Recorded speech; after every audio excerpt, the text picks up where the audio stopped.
Panorama group, जो सोचता है वो करता है। फसल अगर मौसम के भरोसे हो तो कितना उपज होगा ये अंदाज़ा लगाना बड़ा मुश्किल हो जाता है। और किसान के लिए सबसे बड़ी बात ये होती है कि वो असमंजस की स्थिति में रहता है।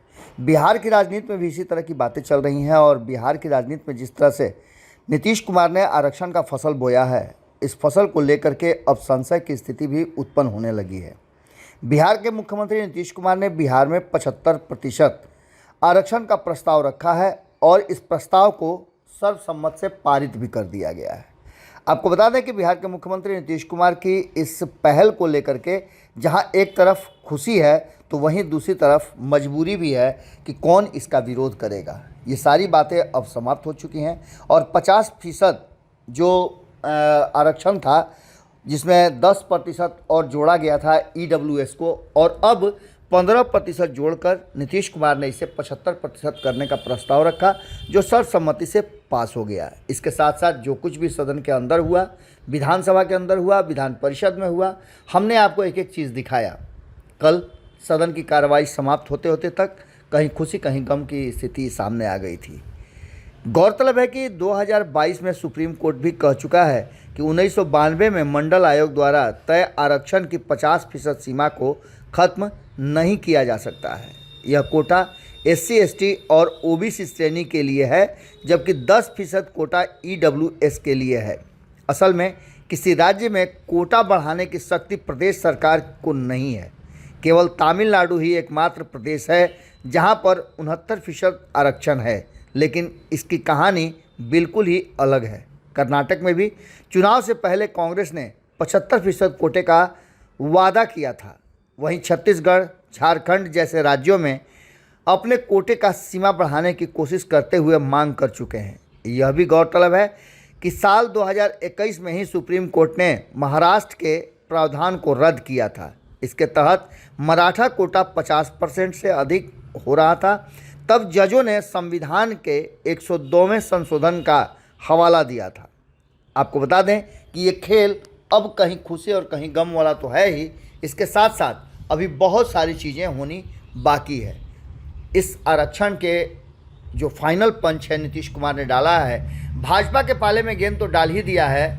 वहीं आपको बता देते हैं कि खेल अलग अलग तरह से फंस गया है। ये अंतिम दाव नीतीश कुमार का या तो मोदी को सरेंडर करना पड़ेगा या फिर भारतीय जनता पार्टी को असमंजस की स्थिति में रहना पड़ेगा। सुप्रीम कोर्ट की गाइडलाइन के बावजूद भी नीतीश कुमार यह प्रस्ताव क्यों ले आए? जाहिर सी बात है कि नीतीश कुमार भी इस बात से पूरी तरह वाकिफ़ हैं कि वह प्रदेश में 75% आरक्षण नहीं दे सकते हैं। ऐसे में उन्होंने शगुफा छोड़ा है और ये गेंद नरेंद्र मोदी के पाले में डाल दी है। नीतीश कुमार को यह भी पता है कि यह इतना आसान नहीं होने जा रहा है, लेकिन इसके साथ साथ चुनावी साल है तो इस तरह की बातें तो सामने आएंगी ही। आपको बता दें कि इस मुद्दे पर केंद्र सरकार का साथ नहीं मिल रहा है, तो ऐसे में OBC आरक्षण के बाद जिस तरह से उन्होंने अपनी छवि बनाई है, उसके आधार पर इस समुदाय विशेष के वोट को बड़ी आसानी से लुभा सकते हैं। नीतीश कुमार के इस प्रस्ताव के बाद अब जबकि दोनों ही सदन में इसको सर्वसम्मति से पारित कर दिया गया है, इसके अनुसार अनुसूचित जाति, अनुसूचित जनजाति, अत्यंत पिछड़ा वर्ग और पिछड़ा वर्ग को मिलाकर कुल 65% आरक्षण दिया जाना है। इसके अलावा उन्होंने EWS के लिए 10% आरक्षण की मांग भी की है। वहीं इस प्रस्ताव के तहत अनुसूचित जाति के लिए 20% और पिछड़ा व अत्यंत पिछड़ा वर्ग के लिए 43% आरक्षण का प्रस्ताव रखा गया है। अभी तक यह आरक्षण 30% ही था। इसके अलावा 2% कोटे का प्रस्ताव अनुसूचित जनजाति के लिए दिया गया है। अब ऐसी स्थिति में आप समझ सकते हैं कि नीतीश कुमार ने जो फाइनल पंच डाला है वो भाजपा के पाले में गेंद डालकर नीतीश ने खेल दिया है अंतिम दांव। अब नरेंद्र मोदी सरेंडर करेंगे या असमंजस में रहेंगे, ये देखना दिलचस्प होगा। जुड़े रहिएगा भारत लाइव के साथ। आज सदन की कार्रवाई क्या होता है हम आपको सीधे दिखाएंगे। पनोरमा ग्रुप, जो सोचता है वो करता है।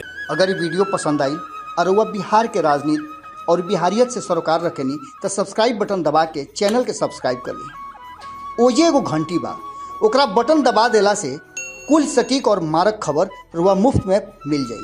अगर रुआ पत्रकारिता के हमनी के नया प्रयोग में सहयोग कर चाहतानी तो ज्वाइन बटन दबा दी। पेटीएम नंबर नोट कर ली 9386816700। धन्यवाद।